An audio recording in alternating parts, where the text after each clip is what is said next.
Last night I went to see the National Theatre's production of Jane Eyre, and I wanted to do a little review because it was amazing. If you know me, you know that I really love drama because I do acting and stuff. I'm a massive fan of classic literature, and Jane Eyre by Charlotte Bronte is actually my favourite book of all time. So when I found out that a stage version of it was coming to my local theatre, I was like, I need to go. So I went last night, and I have to say my hopes were very high. Like, my expectations were like up there. I find that with stage adaptations of classics, it can often be very touch and go as to whether they're going to either like kill it in a bad way and it will flop, or it goes like it's really good. So when I got there and the set, I don't think I have, do I have a picture of the set? I think I took one to send to my friend. The set was like very minimalistic, and I have to say I was kind of a bit like, how is this going to work? Because if you know the story, and I have to say by the way, there will be spoilers for this adaptation and for the story, sorry, but I can't really review it without giving away a couple of things. If you know the story, you'll know that it's obviously period, and it has like old houses and old costumes, and the set was like, hang on, do I have a picture of it? Bear with me. Here is said picture. I don't know how well you can see that, just a second. So as you can see, the set is like very minimalistic. Also, the band played on stage, so I was kind of like, how is this gonna work? So when I saw that, I was like, this is really weird. Obviously, like, I don't expect there to be like a massive mansion on the stage or anything, but the fact that that set was used the whole way through, and I was like, I don't see them changing it because it looks pretty permanent. I bought myself a programme and I was having a look through, and they have like a little introduction from the director. They were talking about how they decided to turn it into a piece of theatre, and they said, and the director says, I was keen to explore the themes and get to the heart of the story and characters in a theatrical way. I didn't want authentic set and period costume to suffocate it. So when I first read that, I was kind of like, okay. I'm very particular when it comes to like what people do with classics, because I'm so into them, and like if something is ruined then I won't be happy. Like, I'm that kind of person. So I was reading this and I was like really skeptical, like how on earth is this going to work? Obviously I was hoping it was going to go really well, but I wasn't entirely sure because I'm not very much of a physical theatre person usually. I got there and I was like, yikes, okay, I don't know how I'm gonna like what I'm gonna think of this. I came out of there and I was thinking about it, and I was thinking, no, actually they've got it spot on in terms of like how they didn't use authentic set, and they really didn't bother too much about costume. Like, there was costume, but it wasn't super informed by like the period. With this, the story is like, it could well be something that happens in modern day if you just ignore the fact that there's like governesses, which isn't something that really happens nowadays.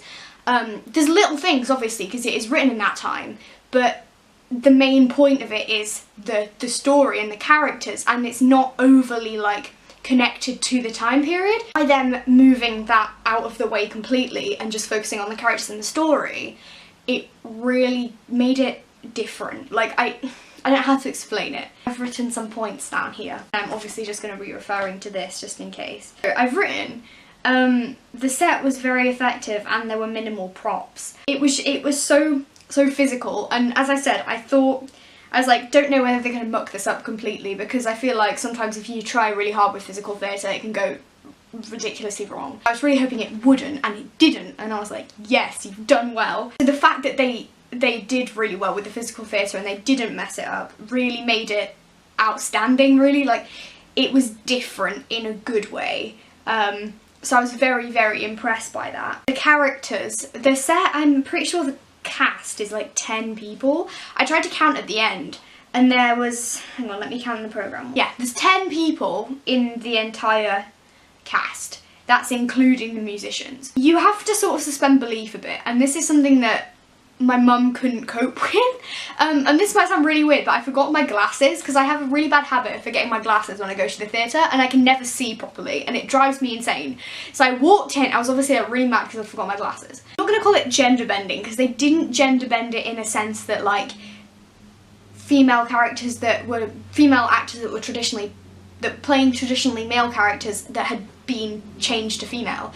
They were still like the gender that they were initially. The because I didn't have my glasses, I found it a lot easier to suspend belief and be like, oh yeah, that's a man. I read the programme beforehand, but by the time it got to St. John, I completely had forgotten that that was a woman, because I couldn't even tell. My mum found it really, really hard to deal with, because in the Lowood scene, they had like men playing kids, because like, and girls, because it's a girls' school. And because they had to, because they got such a small cast. So she was like finding it really weird, but I didn't, because I couldn't see. And I think that helped me to sort of understand where the director was coming from with that, because it was kind of like I could understand what they were getting at in terms of they wanted to focus on the characters, and it sort of threw gender out of the window a bit, which I was kind of like, man, this could like completely go wrong, but like, it didn't. Something that my mum brought up was the costume changes. I don't think the actor who played Jane, Nadia Clifford, was absolutely phenomenal, by the way, well done. I think she went off stage once, like at all, during the whole like act. Obviously in between acts she did, but like she was on stage the whole time. And the costume changes, obviously that one actor played Jane for the whole thing, so even when she was a kid. So when there were the changes of time between like when she was at Gateshead and then when she went to Lowood and then when she went to Thornfield and all that, and she had to change costume, it was done in a way like that they did it on stage, and it's really hard to explain if you haven't seen it. It's really hard to explain the whole thing, to be honest, if you haven't seen it, but the way they did it was so effective that it didn't feel like you were looking at someone changing costume.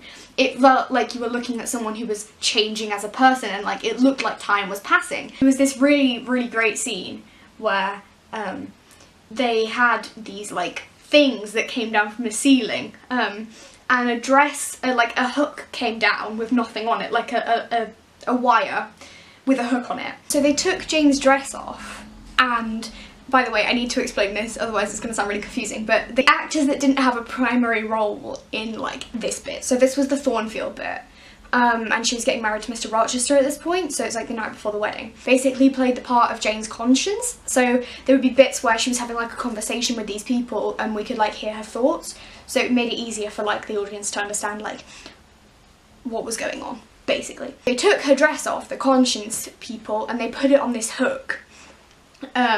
And then another like wire came down with a white dress on it, like a wedding dress, and they put it on her, and then like the other dress like went up and like disappeared. And that's like a really good example of how they used the costume changes on stage to be like time passing, because it was like her changing as a person. It was like the step between Jane, like the Jane that you know from the start to that point, becoming Mr. Rochester's wife. If you've read the book, you'll know I'm talking about how he always offers her stuff like before they get married, like money and all that, and she's like, no, no. And this was the point where she sort of had to be like, no, I'm gonna have to accept this is like my new life. And by them changing the costume on stage, it was really effective. Like it was more effective than it would have been if they'd have done it off stage. They used that to their advantage, because there wasn't a lot of time that Jane could have been off stage anyway, because she's like the main character, and she's one of those main characters who literally cannot like go off stage because she's in the whole thing, like the whole thing. It worked so well, like, and it, as I said, it made it more effective than doing it on stage, and I think it would have off stage anyway, so brownie points. Yeah, it was good. This is probably gonna be my last like main point. There was this whole scene at the beginning, and at the beginning I was like, as I said, really skeptical, and this whole scene really confused me, because they basically did a little bit of they started further back than the book starts. So Jane was born, they all went, it's a girl, it's a girl, it's a girl, and said it's a girl loads of times. And then at the end, when she went back to Mr. Rochester, basically he took his coat off, like, and then I don't really know how to explain it. It sounds really weird, and it was a bit weird, I'm not gonna lie. It, like, became the baby, and then everyone on stage went, it's a girl, and all that, and I was like, oh my god, it's a thing. And they did that quite a lot through the whole thing, thinking about it now. They did a lot of like parallels. I'm trying to think of a good example of one. When Jane went back to Thornfield, Gateshead, to see Aunt Reed, Mrs. Reed, when she was dying, at the beginning when she left Gateshead, she did this thing where she said goodbye to stuff. She was like, goodbye lawn, goodbye gravel path, and she did the exact same thing when she was leaving Gateshead for the last time. And then she goes like, goodbye Gateshead, and they did it through the whole thing. They did a lot of stuff with parallels, but it wasn't overly obvious. Like, it wasn't like they forced it.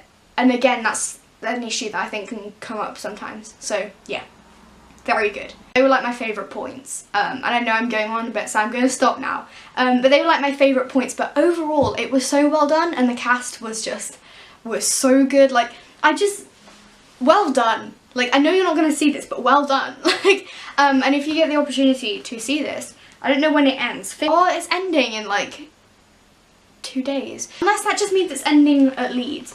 I don't know. I really don't know. But if you do get the opportunity to see this, please do it. And I'm definitely going to be seeing more of this theatre company's like work in the future because they are so good. I was really impressed. Thank you very much for watching. My social media is below. I hope you enjoyed this, and I will see you soon for a new video. Bye!